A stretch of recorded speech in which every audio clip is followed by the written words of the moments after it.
Hello, नमस्ते. कसे आहात सगळे? छान ना? मी पण मस्त आहे.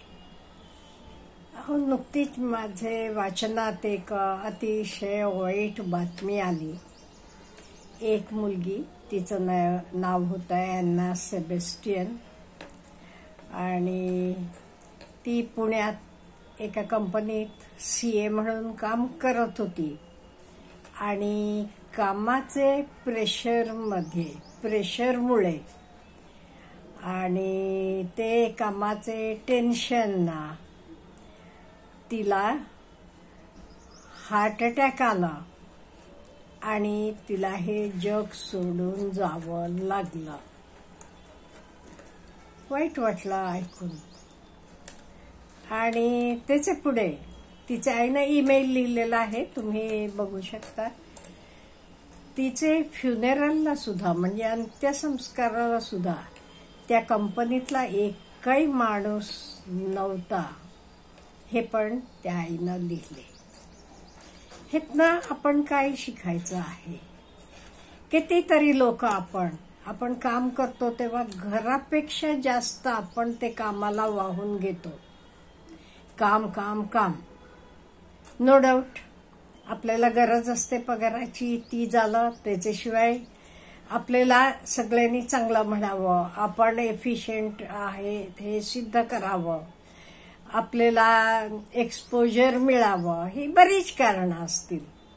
1 ना 1000 कारणांसाठी सारखं आपण काम की काम, घराकडे दुर्लक्ष करतो, स्वतःचे हेल्थकडे दुर्लक्ष करतो आणि आपली कंपनी किंवा काम करत असतो. पण एक दिवस असं काहीतरी घडल्यावर कळते, अशा वेळी ज्याच्यासाठी आपण जीव तोडून काम करत होतो त्या लोकांना काही फरक पडत नाही. दुसरा माणूस नेमतील त्या माणसाच्या जागी, एवढंच. काही फरक पडत नाही. मग आपण नोकरी करताना, काम करताना काय काळजी घ्यायला पाहिजे ह्याच्याबद्दल मला आजी बोलायचं आहे. पहिली गोष्ट म्हणजे जेवढं तुम्ही काम करता तेवढंच करत जावा. तुम्हाला काही त्रास होत असला तर रजा घ्यावा, हरकत नाहीये. बिनपगारी झाली तरी हरकत नाहीये. ह्या मुलीनं काय केलं, तिला म्हणे छातीत दुखत होतं तरी ती काम करत होती. असं करू नका. का म्हणजे शेवटी वेळ पडली की तुमचे घरचे, तुमची माणसं तुमची असतात. बाकी ज्यांच्यासाठी तुम्ही जीवापेक्षा जास्त काम करता त्यांना काही फरक पडत नाहीये. आणि हे बघा, आपल्याला जमत नसलं की नो म्हणायला शिकायला पाहिजे. कित्येक वेळेला आपण काय करतो, कामाच्या ठिकाणी सगळेच, बरेच लोक कशालाही आपण नाही म्हणत नाही.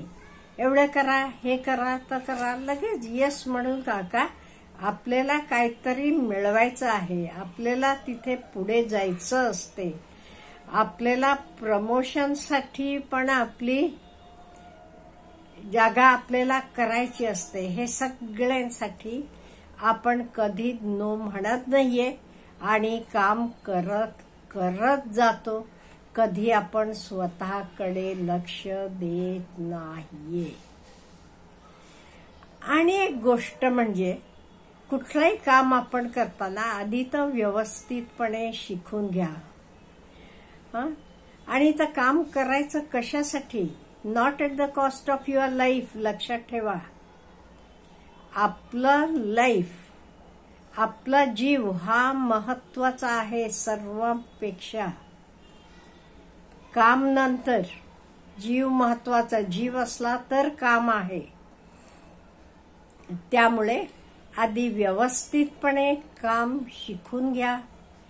स्टेप बाय स्टेप करा. थोडा आज झाला नाही, उद्या करीन उरलेला म्हणायला बिलकुल घाबरू नका. हल्लीची कितीतरी मुलं मी बघितली तशी ती स्मार्ट आहेत, नाही म्हणायला बिलकुल घाबरत नाहीत. आणि एक तुम्हाला जॉब ते प्रकारचा जॉब आवडत नाही किंवा तुमचे शरीर सृष्टीला म्हणा, तुमचे ॲटिट्यूडला म्हणा, तो सूट होत नाही. कधी रात्र नाही, दिवस नाही, सुट्टी नाही, असं काम करा, नाही बाई मला जमणार नाही असं म्हणायला यायला पाहिजे. मला जरा पैसे कमी मिळाले तरी चालेल, मला आरामशीर जगून काम करायचं आहे. त्यामुळे हे रेट रेसमध्ये आपण पुढे जायचं का, हा आपण विचार करायला पाहिजे. आणि हे मला होत नसलं, मला जमत नसलं की तर सोडायचं, दुसरं काहीतरी करायचं, ह्याची आपली मनाची तयारी असायला पाहिजे.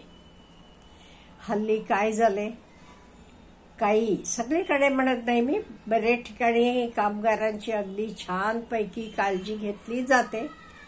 काही ठिकाणी लेट नाईट्स कामं करावी लागतात, ओव्हरटाईम काम करावं लागते. अशामुळे काम करणाऱ्यांना स्ट्रेस येतो, अँक्झायटी येते, डिप्रेशनमध्ये जातात, त्यांचं मेंटल हेल्थ खराब होते, इवन फिजिकल हेल्थ खराब होते. किंवा आपल्याला आनंदाचे क्षणी आपल्याला एन्जॉय करायचं असते, अशा वेळी सुद्धा रजा मिळत नाहीये. ह्या मुलीबरोबर तसंच झालं. तिला ऍक्च्युअली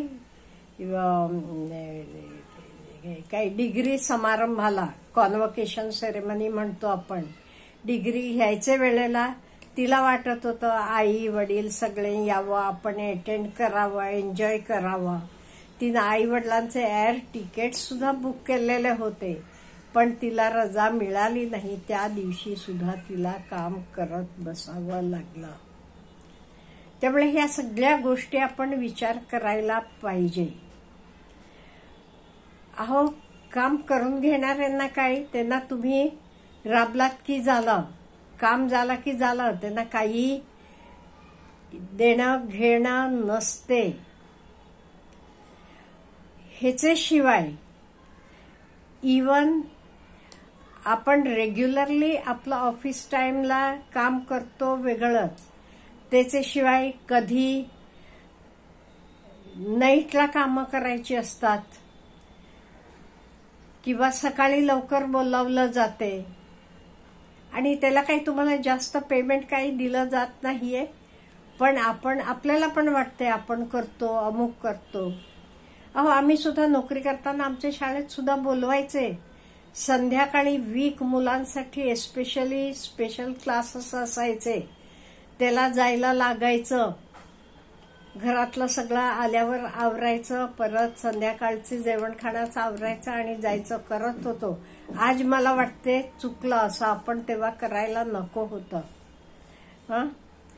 तेव्हा का व्हॉइस पण नव्हतं, बाकी सगळे करायचे, मग आपण नाही म्हटलं तर कसं, म्हणून आपण करत होतो. पण असं आपल्याला त्रास होत असला तर आपण नाही म्हणायला शिकायला पाहिजे. आणि आपल्या जीवापेक्षा जास्त काही महत्वाचं नाही, हे प्रत्येकानं जाणून घ्यायला पाहिजे. त्यामुळे माझे लाडके मुलांनो आणि मुलींनो, काम करा, तुम्ही काम करू नका म्हणत नाही मी, मन लावून व्यवस्थित काम करा, पण स्वतःचे आरोग्याकडे लक्ष द्या. तर मानसिक आरोग्य असेल, शारीरिक आरोग्य असेल, तुम्ही हवा आहात सगळ्यांना, आई वडिलांना, तुमचे माणसांना, देशाला तुमची गरज आहे, हे लक्षात ठेवा. आणि अगदी त्रासाचं तुम्हाला वाटलं नाही, मला हे सहन होत नाही, ते सरळ ती नोकरी सोडायची, दुसरी काहीतरी करायचं किंवा स्वतःचं काहीतरी करायचं. आणि अशा वेळी आई वडील कायम तुमचे पाठीशी असतात हे लक्षात ठेवा तुम्ही, का म्हणजे तुम्ही आम्हाला पाहिजे आहात. अच्छा, हॅव ए गुड डे.